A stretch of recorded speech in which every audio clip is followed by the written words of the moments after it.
They all welcome back to my video clips again. The second clip, and it's truly our last clip.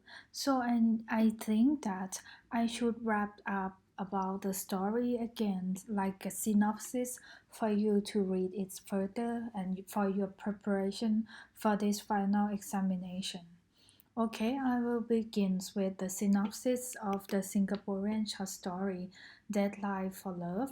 Actually, Deadline for Love is the story of a woman named Agnes who fight for herself to get married with some man before she turned 40.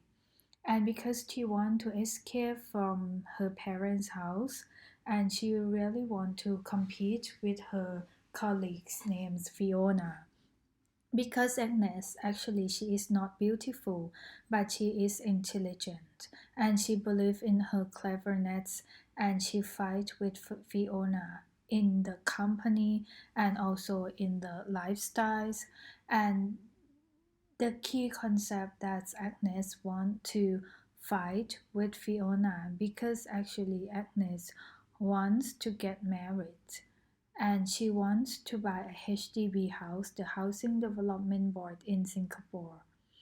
And because this HDB or Housing Development Board's program sells only for the married couple, so Agnes tried hard to find a couple as soon as possible. Finally, she ended up marrying with a man who approached her abruptly without truly study each other. They get married, and afterwards, Agnes found out that actually he is a gay man and he has his own couple, and they live together with two men and one woman. And it is ended up this point because actually even the government itself want to promote matchmaking and want to promote getting married among the citizens and they want a family to produce a child, but because of this over controlling strategy it's end up that a fake family happens, like Agnes who get married with a gay man and they won't produce any child as the government wanted. The next short story, Beljar. Beljar is the story of a Mona.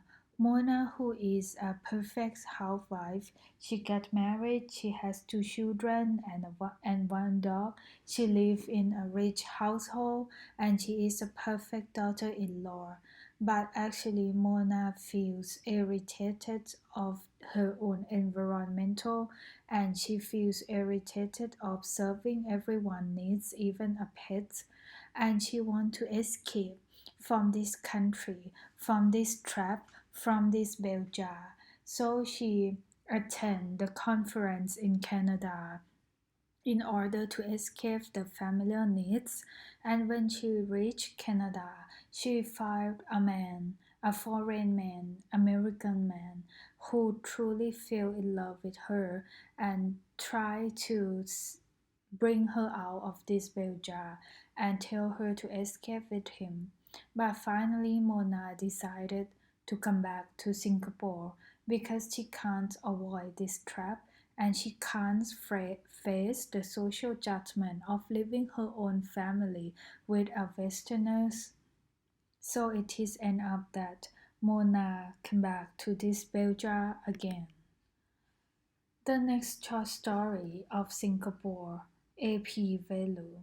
AP Velu is the only Tamil Indian character in Singaporean short story we have been studied together.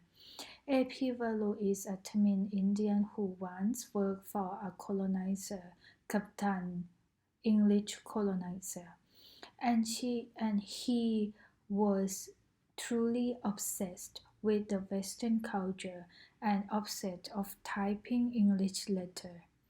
He always read the newspaper and he's always criticized the government by himself and no one heard and no one talked to him.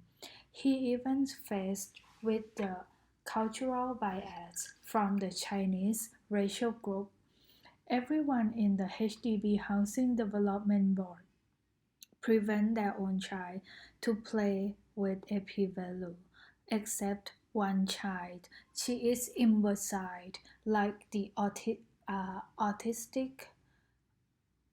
children, an autistic child who play and ask for a cookie from Epivelu's many times. He played with this girl and he thought about his own daughter who was left in India. A.P. Velu wants to criticize the government who never protect his own citizen. There's a crime, there's a harassment around the city. So he tried to type English letter to the national newspaper named State Times.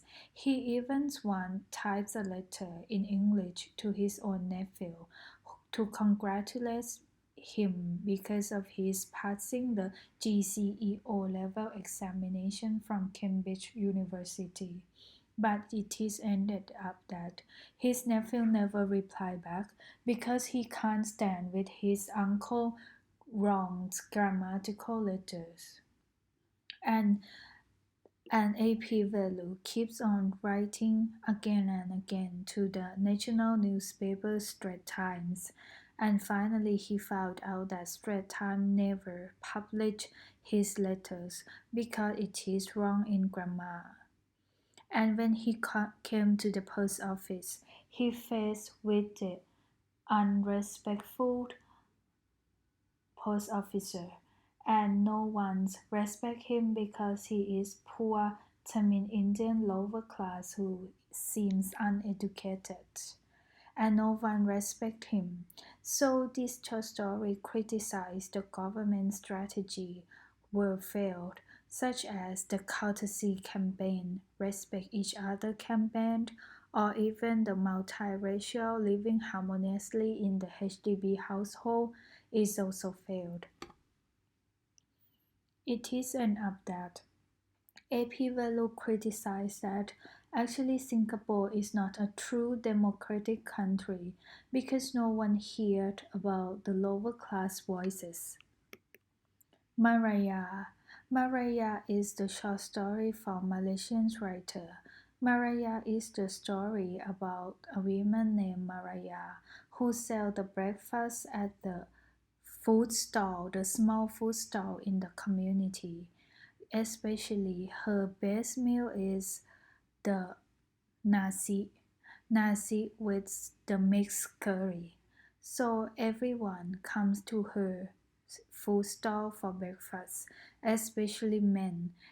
Most of the men in the community come to Maria food stall in breakfast and leave their wife meals at home. Everyone So Maria is kind of the center of attention among this community, and then all 90% of the wife in this community start gossiping about Maria and came to the Imam's house to tell about the incidents of Maria's gaining attention from the male in this society. The Imam wife protected Maria at first. She said that maybe Maria is not that kind of woman and she just sell her food. But actually, one of a women leader named Sikuna said that the Imam himself even ate at Maria food stall. So the Imam wife feels oppressed because actually she is the best cook and she is a perfect housewife. That's why, but why her husband have to join the food stall like other men to see Maria. And then the story led us to the background of the Imam when he studied in Pattani province in Thailand. He fell in love with the Imam leaders at that time in Pattani. He fell in love with his daughter. But afterwards, he found out that the Imam gave his daughter to someone else, so he just had broken it and he moved back to Malaysia. Afterwards, he found out that the first time he saw Malaya, He feels that she is the same appearance and she looks like his lover in the past, the women he fell in love with, and he said to himself that maybe it is a test from the gods. So he asked his wife Sikyam, could he ask for Maria for his second wife? And then Sikyam has no choice. She have to allow the Imam to ask Maria as a second wife, and Maria herself decide to get married to the imam because she feels that if she have to serve some men, she will choose a religious leader, and she needs someone to protect her from the gossiping in this community. The next short story is Rani's Taxis Away. Rani is the main character who is a modern Tamil woman, and she has English educated and she can work publicly in the primary school, and then she was driven to work by her own private taxi hired by her parents, and the taxi driver is the lower class in the perception of her own families and relatives, but Rani aware of these human rights, and she aware of the equality of human beings, and she rejected the old norms and she tried to break all the norms who prevent and overprotected Tamil Indian female. Rani was driven by this driver, and she even joined the desert restaurant with this taxi driver. And once one of her gossiper relative came to the restaurant and found Rani's with the taxi driver. So she brought Rani's back with her and told her mother that Rani was out of the way when they was driving home, and maybe this taxi driver tried to persuade Rani's in the wrong way, in the affections or having an affair. But it is enough that Rani's families and Rani's herself rejected this gossiping from her relatives, and Rani's continues to to then Rani continued to work by this private taxi driver again and again, and it ends up that Rani breaks our norm and she wants to fly freely. She did what she wanted to do.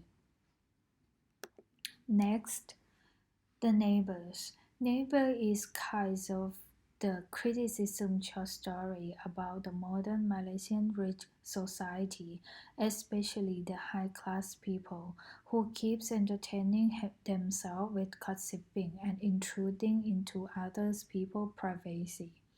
Then the Dato and Datin, the rich couple in this community, monitor their neighbors, especially the Datin Zarina, who keep watching her new neighbors, who is very handsome. And finally, she looked from her veranda to their master bedroom, and once she found out that his wife is a transgender woman, and their exotic sex making love, so she feels that this is the too much for entertaining. She can't stand of seeing this kinds of exotic thing having sex between the transgender women and the and the handsome man she expected. So this truth revealed to her that actually she is an ugly, fat, obese, and was ignored by her husband.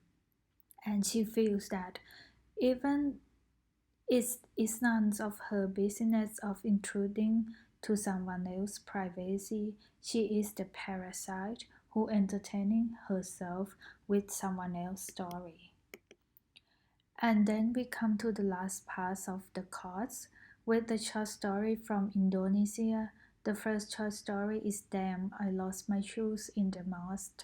It's the, is the story of a man named Ren, who is an employee in one company, and his employers want him to assist him to the Borobudur, the famous tourist spots in Indonesia country. So he himself want to go to the Borobudur too because it's for free. So he try hard to attend the 5 day praying and also go to Borobudur with his employer. But finally, he found out that he just drive past each other between when he come to the office, his employer come to his house. When he come to his house, his employer come to the office. They just drive past each other again and again. But finally, Ran found out that he lost his shoes in the new mosque for his Friday praying, and so his employer decided to leave him in the company, and his employer go to Borobudur with his own family instead, his wife, his children. And finally, in the next morning, Ren came to the office and he found out that his employer, his boss, and his family was in car accident were killed in the car accident, and he is the only survivor from this case. So at this point he feel that because of his attending to the Friday praying, he didn't lose his life, he just lost his tool. And it is happens because for God's will, the Allah wants to protect him from these harmful car accidents. Searching for Herman. The last short story is the LGBTQ issue in Indonesia country. It's about two girls who fell in love since they were young. The main character who is telling the story to the reader, and the character of Hera. She fell in love with Hera, but she can't accept her true sexual preference and her true sexual identity, that actually she is a homosexual. At this point, she tried to cover her true identity with the searching of Herman topic. He just said to us, the reader, that she contact with Hera because once Hera watched the movies and the main character names Herman Ferlani, and afterwards Hera upset with finding a man named Herman in her real life, and she asks our main character to searching for Herman together, and they start searching for Herman for all of their life. And one day our main character get married and has two children, while Hera, another character, she leads her life in misleading way because she get pregnant and stay out of the medical school she intended to be at first, and afterwards she joined the flight attendants, and she was a second wife of one captain and divorced with the captain because she was sterilized. She couldn't produce any child for the captain. And afterwards they met each other again, and our main character said that she found one Herman for Hera, and they visit one of Mr. Herman together, but they found out that this Mr. Herman was dead a week ago. Afterwards, this Hera still obsessed with fighting the Herman but changed to the natural way, not for intentional fighting. But afterwards it ended up that Hera was killed in one accident because she was lied by a thief who knew that she was upset with fighting a man named Herman. They gave a fake name card with Mr. Herman to Herman, and then Hera, the main character, was killed. Once Hera declared her true feeling to our main character, that she fell in love with her, but our main character rejected her, and is led to Hera end up with Hera's death, and it shows us that because of the narrow concept of the sexual preference in Islamic community, it's led Hera to death, and our main character for heartbreaking. It is the wrap up, just a fast reconceptualizing and the synopsis of every short story. From now on, I will jump to our friend's presentation. Actually, we have to see the presentation together in the classroom, but since we changed to the online teaching class, so I will open the video clip of each group for 10 minutes. After 10 minutes, I will comment about the presentation so we can see your friend's presentation for 10 minutes together, 10 minutes per group. But I myself, for grading, I will watch all the video clips linked.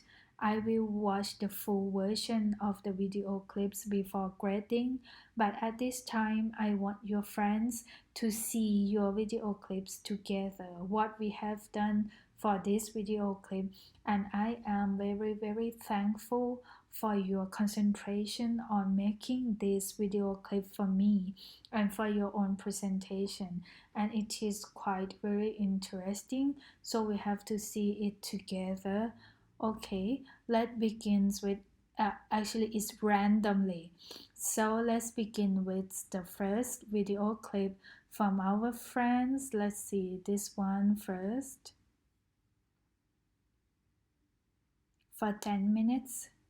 Welcome to Fabulous Nails. Here you are with me, Parisha Jensen-Bong, in the topic that you would like to know and we would like to show you. For today's topic, we are going to talk about Singapore policy towards women. Let me tell you the overall history about Singaporean women in the history, how they were oppressed by the society and by the mindset.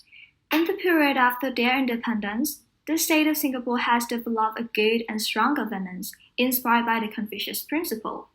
As you can see, there are a statue in the Chinese garden in Singapore as well, as you can see in the left pictures. In the period after their independence, the state of Singapore has developed a good and strong governance inspired by the Confucius principle by seeing men as soldiers and women as naturally mothers, wives, and daughters, so-called the patriarchy society.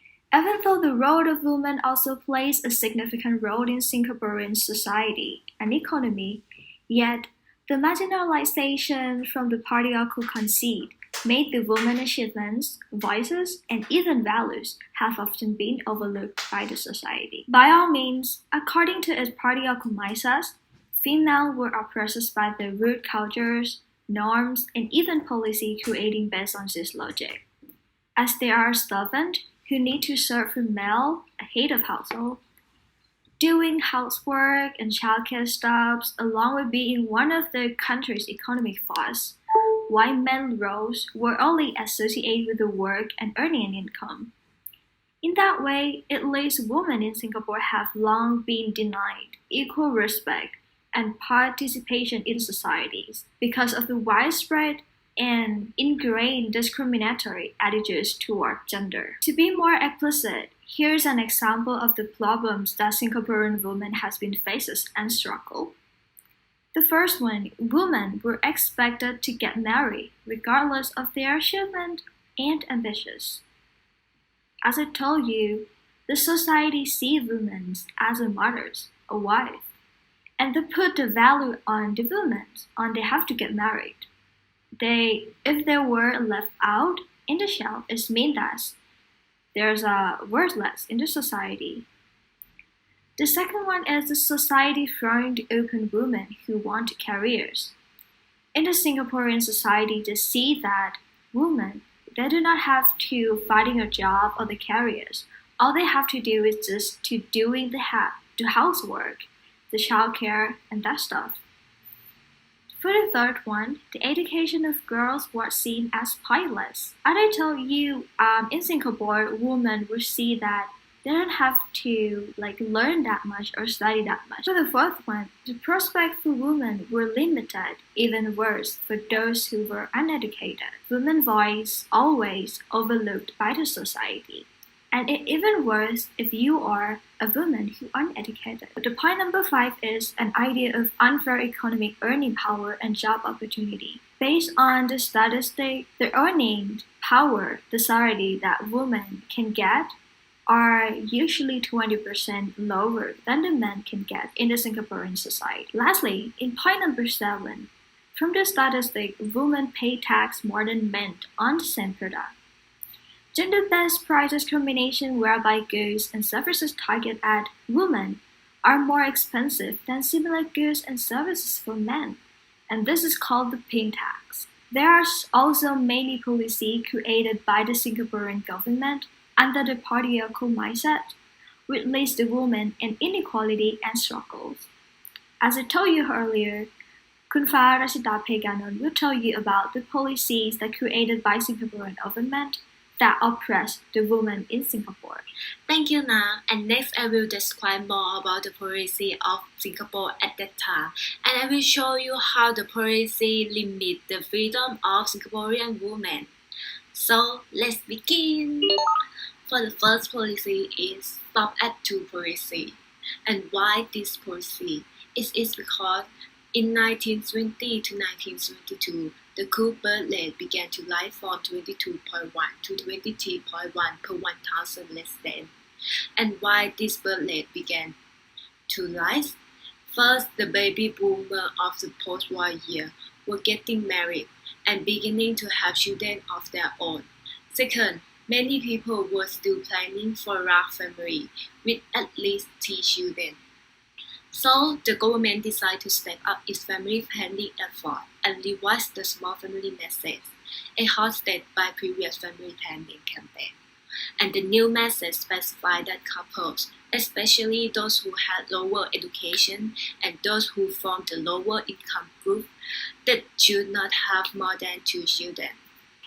And at that time, government launched a policy to encourage people to have a small family, such as reduction of income tax relief to cover only the first 3 children. Second, progressive increment of childbirth fee charged in government hospital based on birth order. And third, reduction of paid maternity leave from 3 to 2 confinements. And fourth, lowering the priority for allocation of HDB flats for families with more than 2 children. And the government continued organizing social campaigns promoting family planning at the national level. This campaign produced and distributed multilingual publicity materials, such as booklets or posters, to help couples make informed decisions when planning for a family. And this campaign became very successful. As you can see, from 1972 to 1986, the cool birth rate dropped from 23.1 to 14.8 per 1,000 less than. And here is the criticism of this policy. First, women sit at the state economic and demographic goal. Because when states want to increase number of population, they will launch the policy to encourage people to have more children. But when they want to limit number of population, they're gonna launch the policy to limit them. So this shows the limitation of Singaporean women. And for the another opposite view, this policy can allow women to have more autonomy over their bodies. However, the value of Singaporean women has triumphed again during the Prime Minister Lee Kuan Yew. Since he has a goal to create the equal opportunities, not equal results, this means that his basic attitude towards women was one of respect and set the tone for gender equality in the society. He believed that the traditional notion of male dominance were outdated and must change in this time. As a consequence, he always valued education, and this has helped women to get education and also get a job. For example, that you can see from this process. Singapore experience has been once women are educated equally with men and given them the same job opportunities. Moreover, on 2006, he also said that a better start would be to educate the young, especially the women, and give them equal job opportunities. One of the reasons that Lee Kuan Yew tried to encourage the Singapore workforce in the society that create the opportunity for women to get an education and get a job in the future. Because one of the important resources in Singapore society is workforce. So he had to encourage another half of his workforce, which is women, to gain a basic education and gain a job in the future, to encourage and boost up Singaporean economy. Even Lee Kuan Yew tried his best to encourage women to gain a job opportunity, but the problem is still there. So another policy that we will describe is about the policy that try to encourage women to get an education, get a job, and get a children. According to the Stop at 2 policy campaign, this campaign was targeted at the uneducated batch of the citizens, who were deemed to contribute lesser to the economy. After the 1980 census, the state became concerned that better educated women were reproducing at lower rate than less educated women, and that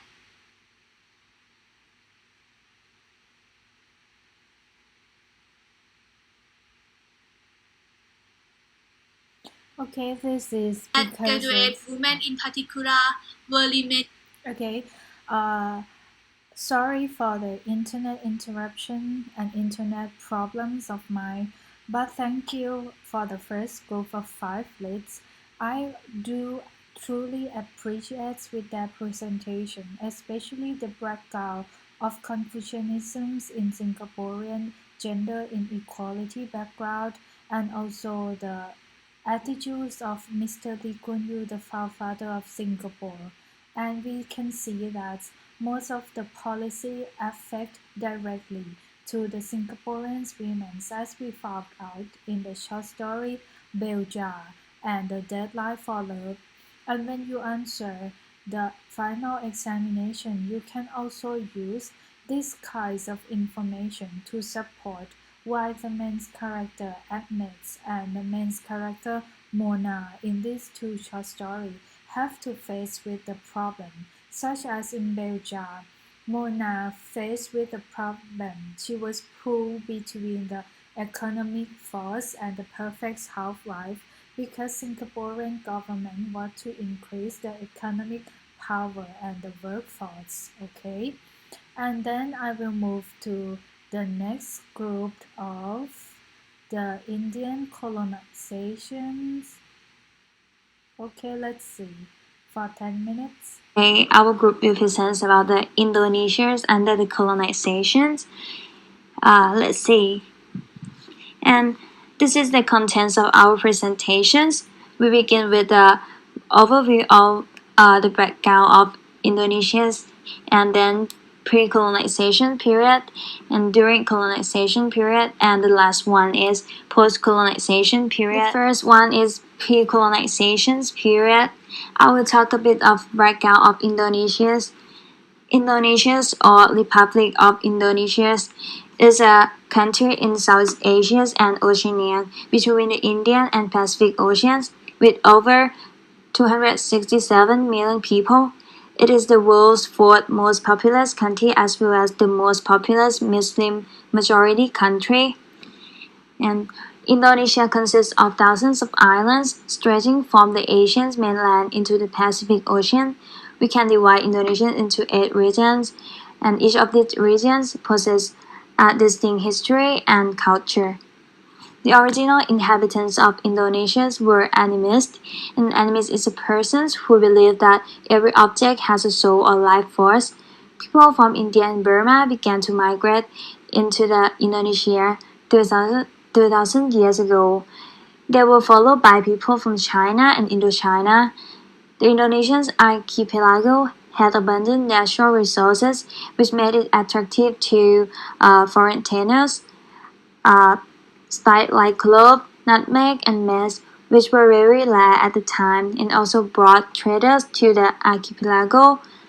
And Indonesia's close relation with India in both trade and culture, resulting in the influence of Hindu and Buddhist beliefs, until the influence of Islam repeated in the 13th century.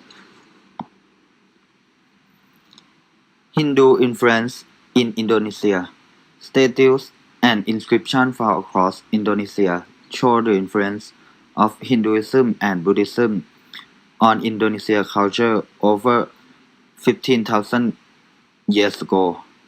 By the 7th century, the Sumatran Hindu-Buddhist kingdom of Sriwijaya had become very powerful because it controlled the Straits of Malacca between Sumatra and the Malay Peninsula. The Straits of Malacca is a strip of water through which all ships had to pass in order to go to China. It was therefore crucial for trade. On the island of Java, the Buddhist Shalenda dynasty and the Hindu Mataram dynasty were in power between the 8th and the 10th centuries.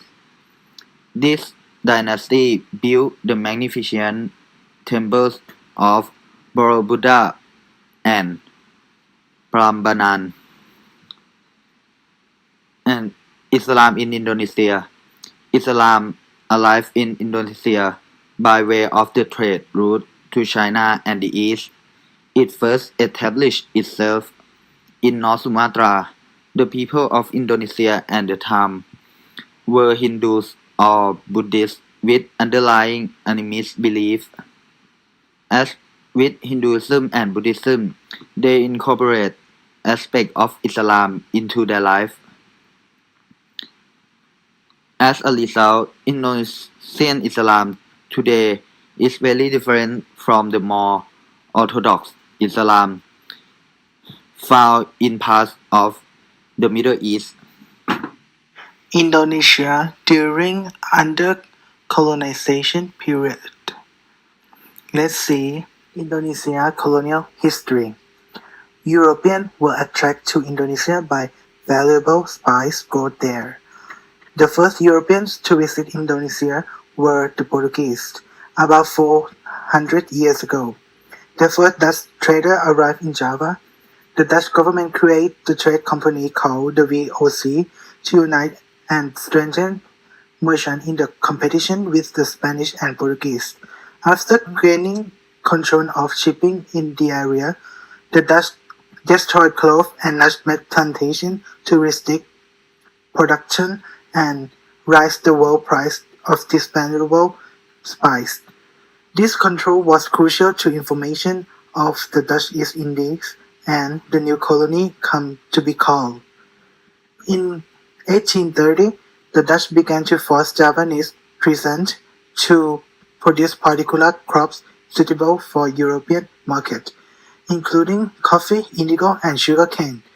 A portion of peasant land and labor was placed at the government disposal instead of land rent. Thus, the cultivation system, as it come to be called, was enormously profitable for the Dutch. After 1848, the Dutch Parliament attempted to reduce the burden of the cultivation system on the Javanese. By 1820, the government passed the law requiring that the cultivation of sugarcane be gradually withdrawn from the cultivation system. At the turning of the century, the Dutch Parliament began to focus on educating the people of Dutch East Indies. This policy produced a class of Indonesian elite which became increasingly resentful of European rules. In fact, the first Indonesian nationalist movement of this century originates the direct and indirect from this educational policy. Nationalist movement in Indonesia.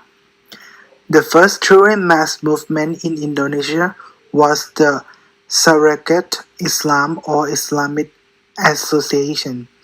Its attempt to unite villagers with the educated Indonesian elite.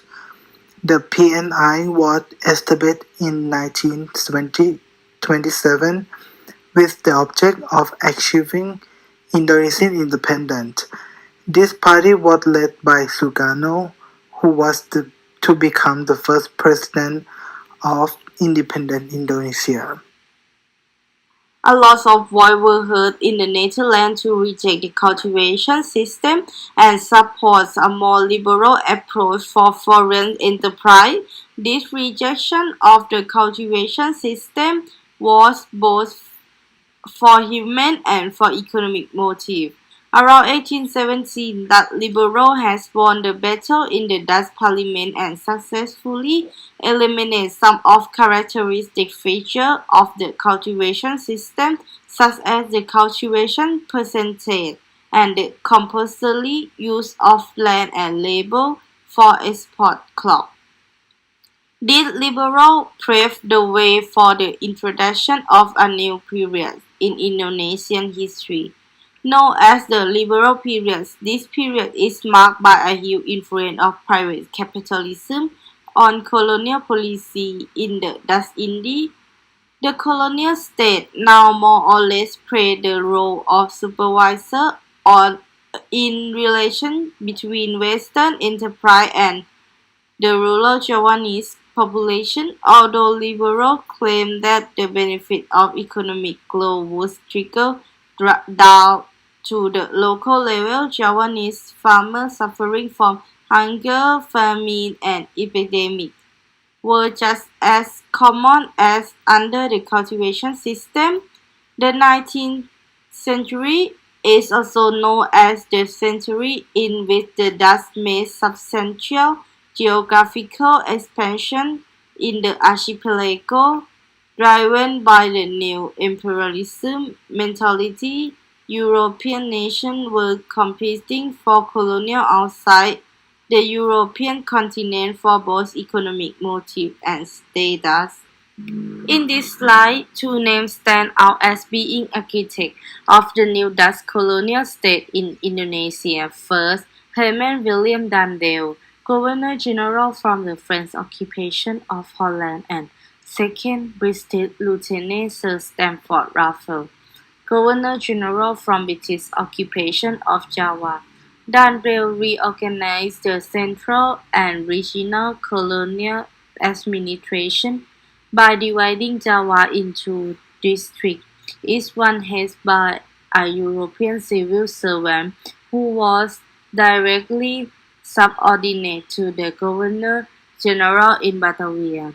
This Okay, thank you, Group 1, for the topic of Indonesia's under colonization. I do appreciate your video clip and presentation because in my talking and lecturing about the Indonesian short story, I have not I haven't said much about the topic of the historical background of Indonesian's country. So this video clip will help us in the Indonesian's country background of the colonization under the Dutch, the Portuguese, and also the background of Islamic belief in Indonesian's country. From our short story, then I lost my shoes in the mosque, and searching for Herman, you will see that Islamic beliefs is so strong among the citizens of Indonesia, and also the perceptions about it's also related about the perceptions of the gender and sexual preference, because in Islamic belief the marriage of the couple will be looked over by the gods, and they have to protect their marriage and follow the Allah's will, which is getting married. And this is kind of the Indonesia's under colonization background. Thank you for this group, and we will jump to the next group. Okay, the next group is the Tamil Indian people in Singapore. Hi everyone, our group will present the topic of Tamil Indian people in Singapore. My name is Duan Yanchen, and our group members also include Jilawan Sawarat, Thanyapapon Pumipipon, Sarana Ponsati, Lantapor Masana, Kri Prasai. The content in the presentation is divided into 4 parts. First is Singapore society background. Second is Tamil Indian in Singapore. Third is Tamil Indian discrimination in Singapore. And the last one is the policy that affects Tamil Indian in Singapore. Let's start with the first part, Singapore society background. Singapore, which officially is the Republic of Singapore. It is a sovereign city-state and island country that is located in maritime Southeast Asia. For the demographics of Singapore, it is a multiracial and multicultural country with ethnic Chinese 76.2%, Malays 15%, and ethnic Indians 7.4% of the citizen population. Then, Singapore, the country is known for its economic prosperity and the diversity of ethnicities, religions, races, and languages with a decent standard of living. So, from this judgmental point of view, it may seem positive all around. However, the content of the distinctive Singaporean identity and the balance between cosmopolitan and traditional values were issues that have both preoccupied the leadership and shaped the society in Singapore. There are many public discussions on social identity, ethnicity, and the relations of Singaporean and the worldwide culture.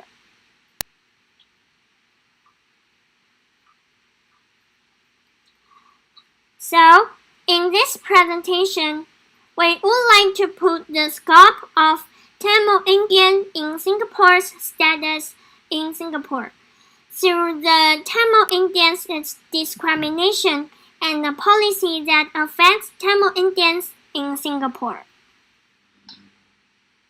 The topic on Tamil Indian in Singapore, as evident from the stone inscription in Singaporean National Collection, is say that Tamil Indian has been around for more than 2,000 years, which is a very long time, and most of the Tamil people, they came from the southern of India and the northern of the Sri Lanka. These two parts of the country, they are close to each other, so it might be easy to mistaking them to be the same category. But in Singapore, they are Tamil Indian. So these two countries, they are very far away from Singapore, right? So you might be wondering, why are they doing there in the first place? So they came to Singapore in 19th century as a merchant and a labor. As you might know that these three countries have a similar point, similar thing, which they used to be colonized by the Britain. So the Britain, when they colonize Singapore, they bring some labor from the Indian and Sri Lanka to Singapore to work in their plantation and building some stuff. And the merchant, they are not forcing to came to the country, they just do their thing. They just came there to sell some stuff or buying stuff. They're doing their stuff. They there by choice, not like the labor that they there by because of they forcing to came there. So Tamil India are considered to be the third largest ethnic group in Singaporean after Chinese and Malay. They account of 7.4% of the total population. In Tamil, for Tamil Indian, they can be identified as a separate group, and it identified by the caste system, religion, belief, custom, and language. The job occupation.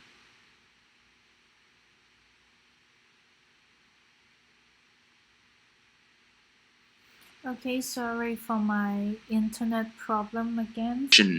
also identified by the Tamil group.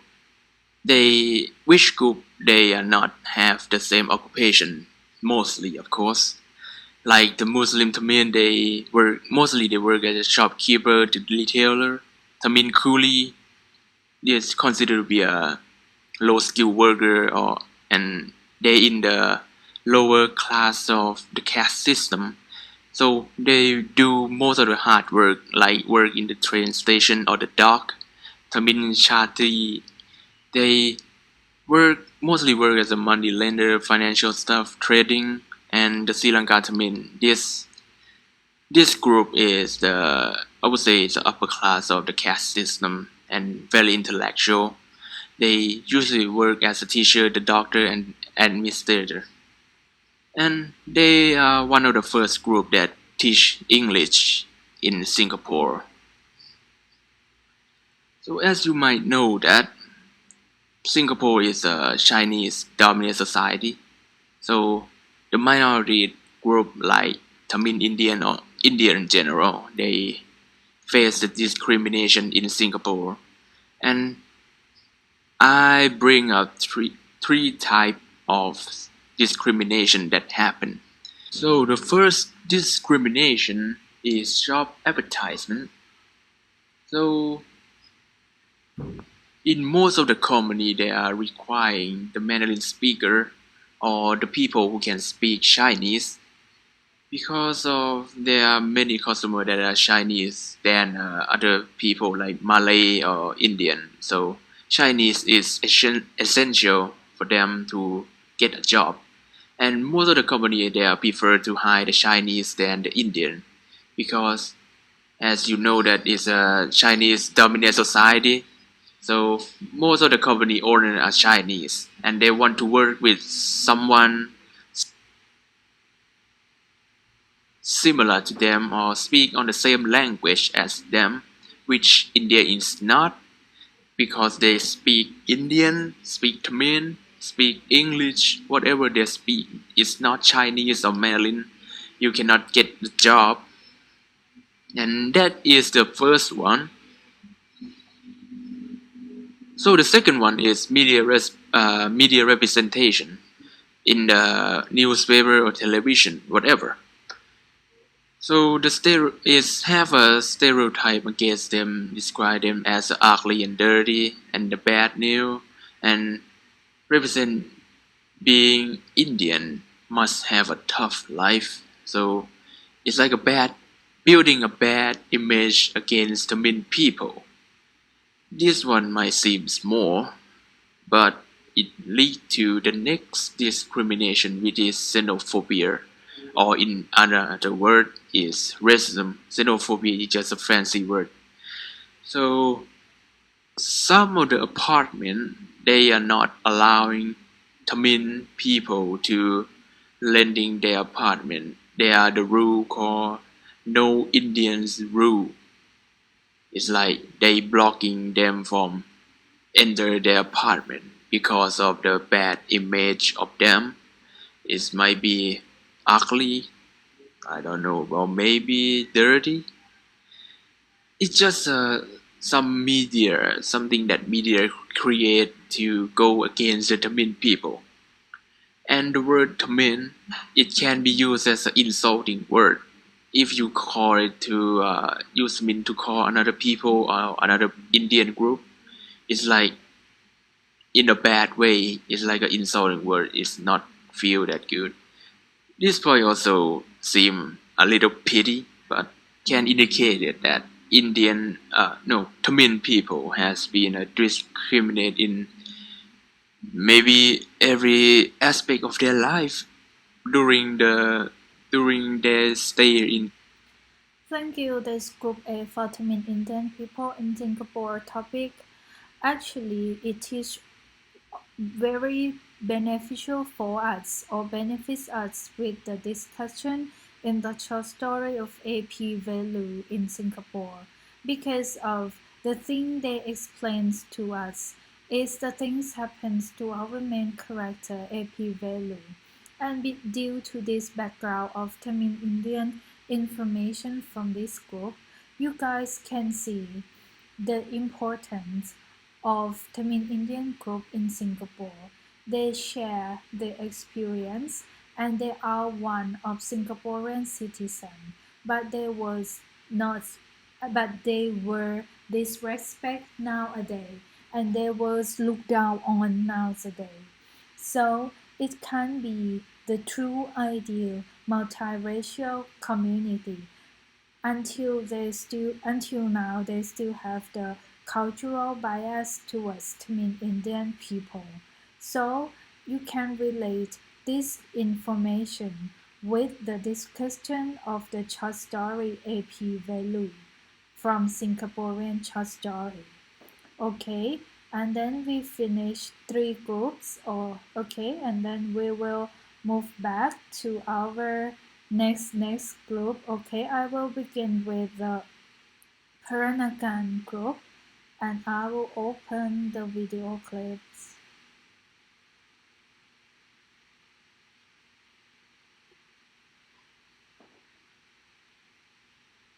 Okay, sorry for the slow internet connecting.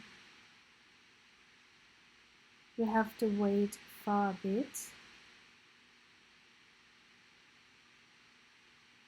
Due to my own internet problems. I truly appreciate what you did in the presentation because it benefits all of us in discussing about our short story and it gives us the background of the short story. Okay, let's see what happens in the Peranakan MP4. Can it play? Okay, it starts.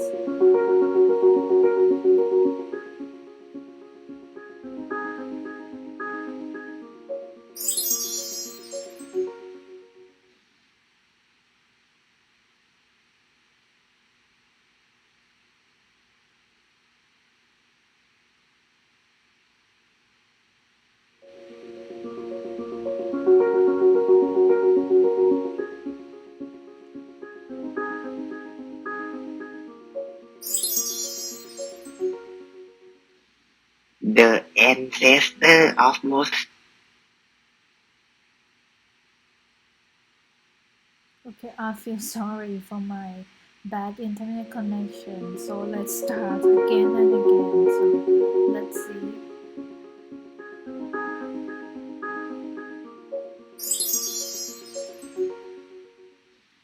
The ancestor of most Peranakan were immigrants from southern province of China. They arrived in large number between the 15th and 17th century to stay in the Malay Peninsula, Indonesia archipelago, and southern Thailand. Most Peranakan were English educated and commonly employed in the shipping and banking industry. Most of the earliest were also referred to as the King's Chinese, allowing to their status as British subjects in the Crown colony of the Strait Settlement from 1862 onwards. Look at this little thing, how cute he is. What are you reading, my son? Hey Dad, I'm reading a book about Peranakan people. Oh, sounds nice for you, huh? Let Daddy tells you more. Look at this, son. You know, most of us believe in Chinese beliefs such as Taoism, Confucianism, Chinese Buddhism, and Christianity. They also believe in Pada Pada, which is superstition, especially in the older generation like your grandma. Oh, TV is showing Peranakan dress. This is baju panjang, a long dress adapted for Malaysia style, worn with batik salong and bush, and their slipper called castramanic. The traditional design had European follow subject, color influenced by Peranakan porcelain and batik salong. Men wear baju lobsuan or Mandarin jacket worn with loose fitting trousers. Peranakans were the middlemen between British and Chinese, and as a result, our ancestors were quite powerful and wealthy. A shop house has 2 or more stories and contains both commercial and residential structure. The first floor is used for commercial purposes such as shops, light industry, or warehouses, and resides on the upper floors. Peranakan architecture, also known as Chinese Baroque, is a definition of East meets West. This eclectic architecture is rich and robust with an abundance of decoration and the use of colorful glazed ceramic tiles with decorative patterns. The Malay-inspired timber fancy boards and the Chinese-inspired bas relief depict animals on the second story of the side windows. Hai Bi, lama kita tak jumpa. Saya apa? Mari kita nyanyi Dendang Sayang. The song that you heard called Dendang Sayang is Love Ballad. Papa and non-young singer exchange creative in cheerful and humorous style at wedding or party.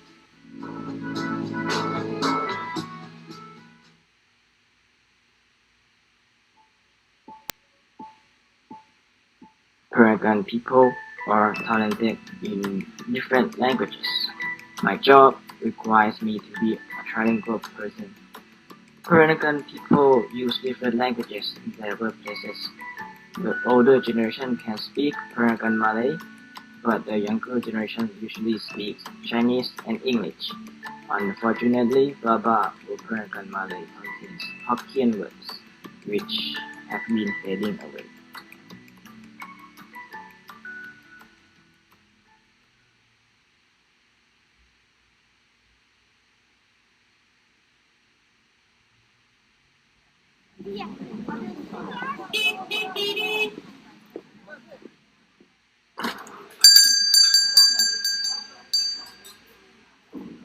Hello, welcome to our restaurant. Our restaurant sells the most delicious traditional non-Ye cuisine in this district. Dad, what is a traditional Nonya cuisine? Have you tried this before? Mom and I used to eat Peranakan cuisine, but I think you might have never tried this before. Hey little boy, let me show you this. A traditional non-Ye cuisine is also called Peranakan cuisine, which uses local ingredients and local food preparation. It's a mix of Chinese, Malay, Indian, Thai, and Western colonial influence.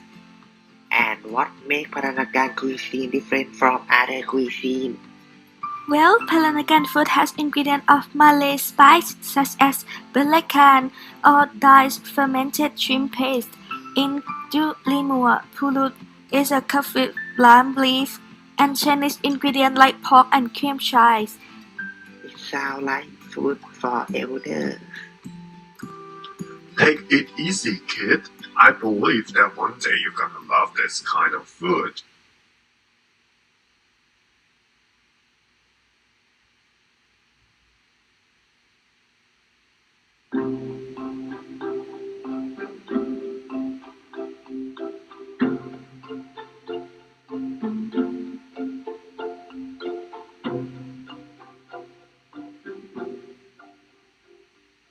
Hello, welcome to our Peranakan Museum. My name is Daisy Liu and I'm your museum tour guide this afternoon.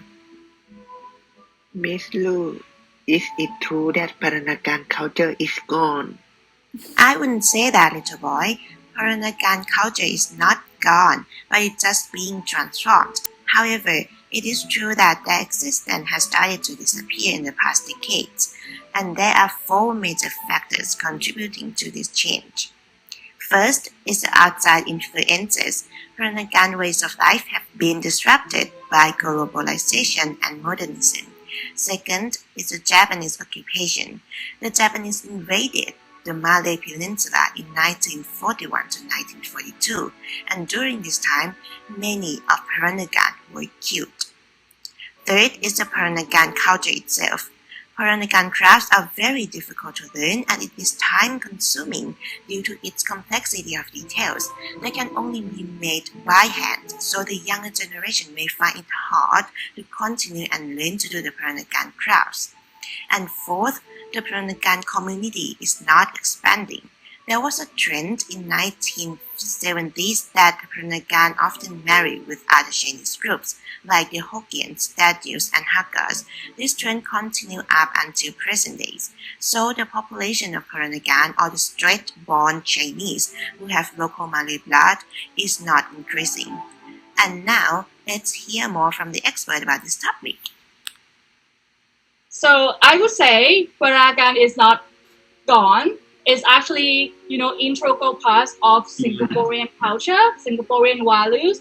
But at some point in the modern state, the state did not give the same values or the same, understanding or definitions of Peranakan Chinese the same way that the colonial government has given to them.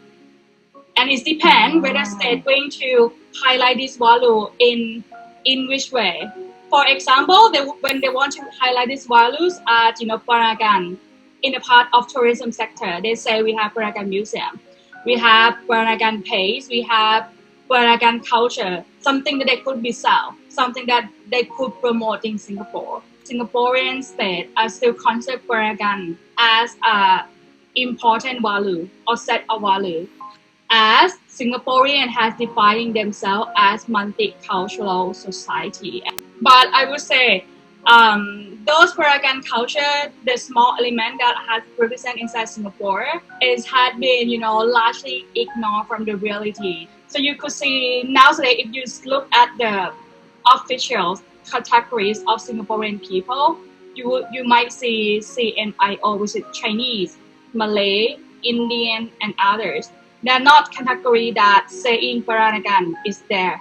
However, the cultural influence still in the food, in their cultural lives, and in what does it mean Singaporean society as multicultural society nowadays. In the current time of the period, Okay, I will end up this video clip at the picture of Ajahn Chuntida, which I do appreciate a lot because she is studying about the Peranakan cultural group, and she is the one who is quite expert in explaining about the Peranakan culture. And I do appreciate the cuteness of the family character who tell us the story about Peranakan culture, and it is very interesting and fun video clips to look on. Okay, what I say is that the Peranakan culture is important for us to study the Singaporeans literature because Peranakan people, as we know, they were Anglophone and they use English fluently since the colonial period. So it is the background of the Singaporean literary circumstance to know about the Peranakan culture and Peranakan writers also. Okay, it is very interesting video clips, and please let me jump to our next group. Thank you very much for the Peranakan group. I see your strong intention in doing these video clips. Okay. Let's see, our next group is the Myanmar minority group, especially specifically the Rohingya group. Okay, let's see. Thank you very much everyone. I do appreciate every video clips you did.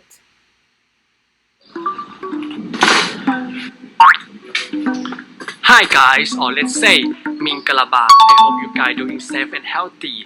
Do you know why I'm wearing this Myanmar traditional costume? This is because today our good topic representing about the minority group in Myanmar, the story of Rohingya people. Let's see what is happening.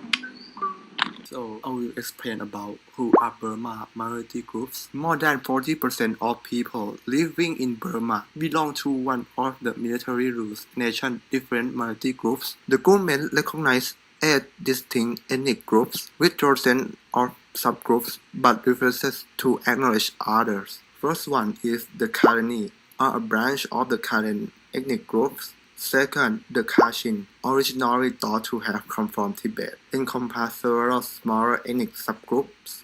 Third, Chin were originally animist but mostly converted to Christianity in the 19th century. Fourth, the Shan are the largest of Burma ethnic minorities, numbering an estimated 6 million. Fifth, the Mon are thought to be one of Burma's oldest ethnic groups and to have brought Buddhism to the country.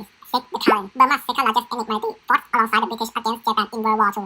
Seven, Rakhine people make up the majority in Arakan state and are thought to constitute about 5% of Burma's population. last but not least, the mostly Muslim Rohingya are considered one of the world's most persecuted minority groups. So, we will focusing on the Rohingya people. Rohingya people are an ethnic group from Myanmar, once called Burma. Most live in Rakhine State on Myanmar western coast. Myanmar is a majority Buddhist state, but the Rohingya people are primarily Muslim, though a small number are Hindu. The ethnic minority is considered the most persecuted minority in the world by the United Nations. The story of that persecution has its roots in British colonization of Burma, and modern day Myanmar refusal to recognize the existence of a people who have existed for thousands of years. So next, coming to Burma, Muslim settlers came to Arakan State, an independent coastal kingdom in what is now Myanmar, starting in the 1430, and a small Muslim population lived in Arakan State when it was conquered by the Burmese Empire in 1784. After Myanmar gained its independence from Britain in 1948, the government did not provide for a Muslim state either, nor did it acknowledge the Rohingya, a name adopted by a group of descendants of both Arakan State Muslim and later migrants to Burma. Instead, Myanmar worked to cast out the Rohingya people, excluding them from its constitution. In 1982, Myanmar passed a citizenship law that denied the Rohingya people citizenship too. Let's get to know them better on their cultures. Rohingya clothing. Their dresses are indescribable from the ordinary Burmese dress, men usually wearing basu, a shirt with long sleeves, and lungi, a loincloth. In addition, the religious scholars prefer wearing kurta, chaba, or panjabi, a long cloth together with or without a hat and turbans, while the Rohingya women will fully cover with Muslim hijab or scarf with long dress. For the Rohingya traditional dish, Lucifika is a traditional food of Rohingya people, which is a type of flatbread regularly eaten by Rohingyas, and they enjoy it whenever at home or during the festivals. Next is fans, a betel leaf, is one of the most popular items in Burma, and equally for the Rohingya too. Guests, friends, relatives are always welcomed by fans in every home's meal. For Rohingya language, Rohingya people is the spoken language of Rohingya, which is similar to Chittagonian language spoken in the region of Bangladesh. The earliest Rohingya writing dated back over 350 years, and it used Arabic script. However, their writing was lost during the British colonial period. Rohingya people do not speak Burmese, the lingua franca of Myanmar, and face many problems in integration. Rohingya scholars have written the Rohingya language in various scripts, including the Arabic, the Hanifi, Urdu, Romance, and Burmese alphabets, where Hanifi is a newly developed alphabet derived from Arabic, with the addition of 4 characters from Latin and Burmese. Last, Rohingya music and song. Music and song reflect the life of Rohingya people, the way they think, they feel, they express, and the way of who they are. Rohingya using many traditional instruments such as tabla and juli, in combination with modern music instruments. Songs play an oral medium for transmitting emotion, feeling, and sentiment of Rohingya in order to keep that history alive to the majority of non-literate community, to religions and country songs. In the Myanmar policy, first, Myanmar agreed to report the progress of the conflict resolution situation in Rakhine State on a regular basis of ASEAN member countries, and Myanmar accepted the humanitarian proposal from ASEAN member countries by consenting to open the way for humanitarian assistance that is needed from foreigners can enter the area, and the meeting of the Minister of Foreign Affairs of the Association of Southeast Asian Nations, or ASEAN countries, emergency agenda on Yangon to discuss the problems of Rohingya minority groups. In the middle of an ASEAN emergency meeting to solve the Rohingya crisis, Ms. Suu Kyi is the host of this settlement.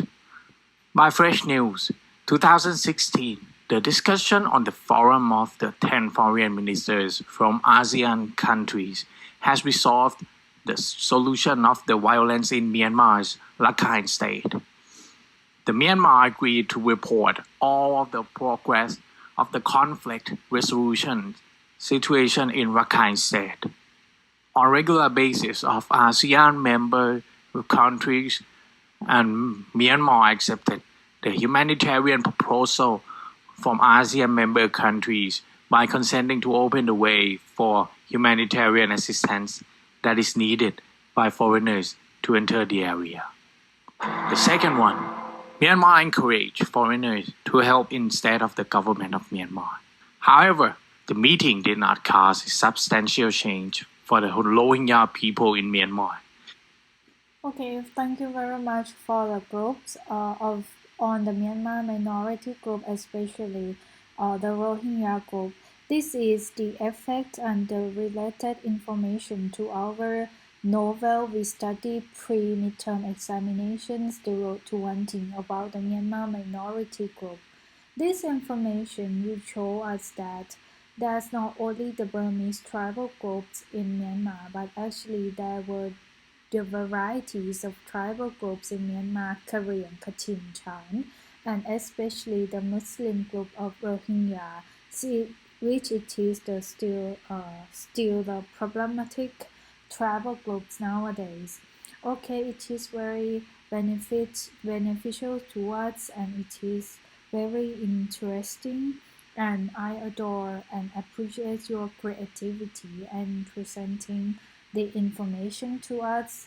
Okay, and then we will come to our last group of Gun Tan, and I try to open the MP4 file. Okay, and then we will begin with the Gun Tan group, and I will end up this video clip after discussion of Christianity in the Philippines. Hi, our Gun Tan group is going to present about Christianity in the Philippines. First part is background. Before the coming of Western, Filipino believed in the pantheon of God, Spirit, Creator, the men that guard the streams, fields, trees, mountains, forests, and houses, so mainly supernatural and natural. The coming of Spanish missionaries first time began in the explorer Ferdinand Magellan, but the period that really affected was the arrival in 1565 or 16th century, with the crew of Miguel Lopez de Legazpi as Spanish missionary to introduce Roman Catholic, and they had a purpose of making entire Philippines to be Hispanic Christianity. However, the Muslim and Islam had been spreading from the northern part of Indonesia to the southern part of Philippines since 1350. The Muslim dominated in the Philippine archipelago, Mindanao, Cebu, and others. So Mindanao is the biggest area under the Muslim Sultanate system and has its own culture. Back to Catholicism, Spanish colonizers tried to convert Filipino to Roman Catholicism. Spanish missionaries were sent everywhere, running hospitals, schools, colleges, and universities. Military force was also. Moreover, there was the reduction policy, which is the policy that the government can Christianize the indigenous, including defend and control. This is Universidad de San Ignacio in Manila. This university was built in 1590 during the era of Spanish missionary. Therefore, Spanish and Filipino government failed to convert Muslim Sultanate into Christianity and caused 300 years of war or Spanish and Moro conflict. So right now there is only 4% of Muslim minority in Philippines, which is in southern Ireland, Mindanao, Sulu, and Palawan.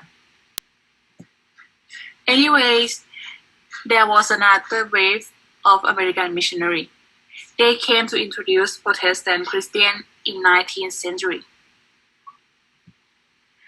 Back in nowadays, Philippines is the only one Christian nation in Asia and the biggest of Christianity in Southeast Asia, with 86% Christian of entire population. And you can see 50.1% is Catholic and 36.7% is Protestant. Next is the cultures and beliefs of Filipinos. So in the Philippines, they got colonized by Spanish, as explained earlier in the video. So they're gonna believe in Christian. 80% of the population believe in Catholic Christianity. They're gonna celebrate what Christians all around the world celebrate. Let's move on to the traditions. Okay, so the first one is All Saints' Day, or it was called All Souls' Day, Day of the Dead, Hallowmas, All Hallows' Day, Solemnity of All Saints. It was held in the 1st of November. It may sound depressing, but it is actually not. All Saints' Day was a day where Christian people honor all the saints, not praying to them. So in the Bible, it does not state that people should pray to the saints, but they all held this day to honor and give the gratitude to God Himself, because they want to give the gratitude of the life and the death of His saints, whether the saints are known, unknown, famous or unfamous. They believe that this day there was a link between heaven and earth, where they can give gratitude and honor to them. Next is the Feast of Translation of Black Nazarene, or Nazarene. It was held on the 9th January, or it was called a Good Friday. So in this day, people in the Philippines held this sculpture. If you can see in the picture, it was a black Jesus Christ sculpture holding a cross. Why do they need to honor or bring this sculpture up? So this sculpture has been carved in Mexico, they believed, and it was given to the Philippines, and it was held in the Philippines for 400 years already. People all around Philippines in this day of 9th January, they held this sculpture up and walk around. It may seem like a normal tradition or the festival, right? But no, they want to give honor to Jesus Christ on His day of crucifixion. In the Bible says that Jesus was barefooted, holding a cross to His death, and people are doing the same. In this day, they are holding the sculpture of Black Nazarene, barefooted, walking many miles to the church Himself. So this was to give the honor to Jesus, where He sacrificed Himself for everyone's life, to give Him all the sins. So people want to honor Him by this way, follow His steps. Next is the Feast of Santo Niño de Cebu, or the Holy Child of Jesus. So this artifact was considered the oldest artifact in the Philippines. It was given by the Spanish during the colonization or the visit or the surveying period. In the feast have another name. It was called Fiesta Señor, where a replica of the Santo Niño de Cebu artifact was held, and people follow him all around. Next is Flores de Mayo, Flowers of May. So May, in this month, they have another festival or another belief, and it was stated in the novel Burning Heart Summer also. But first, let's discuss Flores de Mayo, or the Flowers of May. What's the day today? What did they do? So in May, in the month, they actually celebrated this a whole month in the past, where whether they're a guy or a girl, or women, old, young, doesn't matter of the age, they'll wear flowers in their clothing, flowers in their accessories and their uniforms. They're gonna do a parade. This was to honor the Blessed Virgin Mary. So this festival was to give the purity or the pureness, give honor to Virgin Mary, and it was held all month. This festival actually they were influenced by Spanish when they first came here, but then Filipinos get this tradition and then practice it all along until it became their own tradition. Last is Agua de Mayo, or the water of May. You may familiarize with this belief already because in the novel Banana Hot Summer, Nedida and her family believe this Agua de Mayo, water of May, the first day of May, where the rain drops into them. They believe that this rain will bring them happiness, will wash away their sadness, will give their healthiness, give their skin smoothness and healthy skin. And it actually was believed in real life also. Agua de Mayo, people believe that it was strange that how is every year, in the first day of May, there was a raindrop or it was raining every year. But as the time goes by, many people started to, start to make a question that is it really helping you, if it really soothing? Thank you very much of this group of Ken Tan who presents us the Christianity in the Philippines. Okay, because it's the effect and the beneficial information related to our pre-midterm examination novel Banana Hot Summer, especially the topic of Agua de Mayo. You'll see that how the Christianity deeply rooted in the Philippine society and how it affects Filipino traditions and ceremonies due to Christianity. Thank you very much for all the presentation and all adorable video clips. I love and I do appreciate your working hard on this. Okay, at this point, we end up wrapping up all the things we have done in these courses of IF 338. You'll see that we already created the presentations, we already wrote the essays, and we have already read all the short story together. And you can, at this point, you can see that literature not only just the creativity of the writer, but it's also related to our ASEAN society. It portrays the culture, the language, the value, the norms, and the religions of the Southeast Asian people. And I hope that you guys can relate it with the history and the society and the literature, which is the reflections of the real society.